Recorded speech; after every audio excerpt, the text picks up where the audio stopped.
Hi everyone, welcome back. Today I'm going to be talking about how to read more books. You may notice that the door is open. That is because the door is broken at the moment. So we will deal with that. I opened the door to get some fresh air and look, it just came off the hinges. What? That's what you get when you rent a house in the 70s, I guess.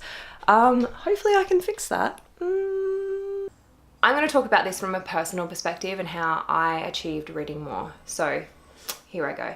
The first thing is to recognize what you actually do and why you're not reading more. Very obvious, very simple step. But for example, with me, I would watch heaps of YouTube and be on my phone at night. So I banned myself from having my phone in my room. I now charge it downstairs in the corner. I cannot access it because I have to go all the way downstairs. No one messages me at night anyway. There's no point in me having my phone on me at night. So it was a very simple step for me, and it was something that I actually wanted to disassociate with anyway. Social media makes me feel like shit sometimes, and maybe it makes you feel like shit sometimes, I don't know. But yeah, it was very simple for me to do.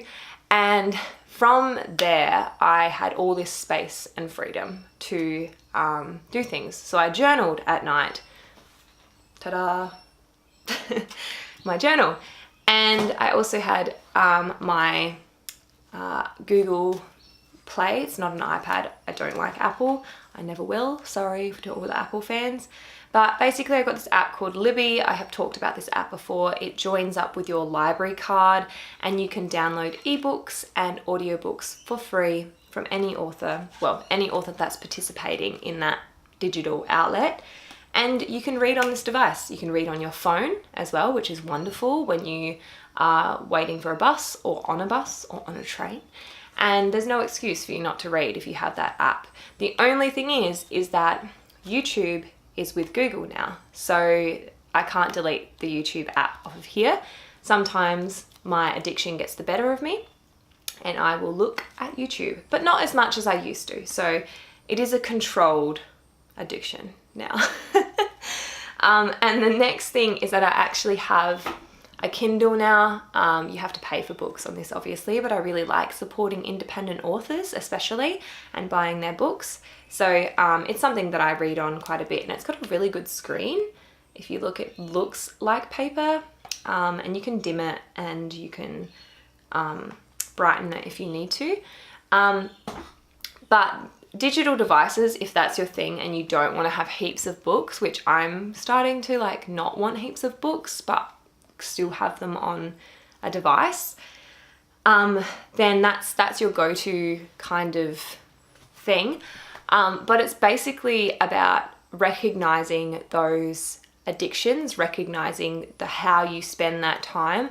And if that straight up is watching Netflix at night or something, or having your phone on you, what can you do to actually abandon that task? There's a lot of productive kind of theorists, I guess, or academics that talk about how you control this in a psychological level. With Netflix, their main competitors is YouTube and sleep. And that statement coming from that company just makes me go, okay, so they don't want the best for their consumers. They're not about the well-being of their consumers. So it's something to kind of keep in mind when you are kind of addicted to something, or you're watching Netflix nonstop and you're not focusing on your priorities in your own personal life. It's thinking about this massive organization is profiting from my mental health, is profiting from my anxiety or depression. Because if something's causing you to feel shit about yourself, then it's not your fault in a way. You've got to have the strength to disconnect and not have it in your life if it's making you feel bad. And I've noticed that with reading, it's greatly improved my mental health, and it's something that I recommend to everyone, is to read more. Because, and not freaking articles on Facebook, actual novels with characters and things going on. For me, I really love fantasy and sci-fi. They're my go-to kind of things. And it makes me feel good to read them. It inspires me. It makes me happy. It makes me sad. It makes me laugh. It makes me cry.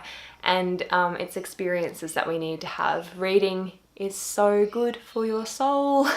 That's kind of my 2 cents on the kind of issue and how to read more. You need to recognize what you're doing and how you're utilizing your time is so important. So recognizing those things, acknowledging them, and doing something about them so that you can read more.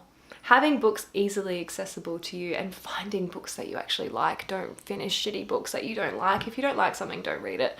Find something else. Okay, that's it for me. I hope this video was helpful, and if anything, you kind of walk away going, you know what? I do endlessly scroll on Instagram for 3 hours when I should be doing something else, and this doesn't make me feel good. What can make me feel good? Reading. Bye everyone.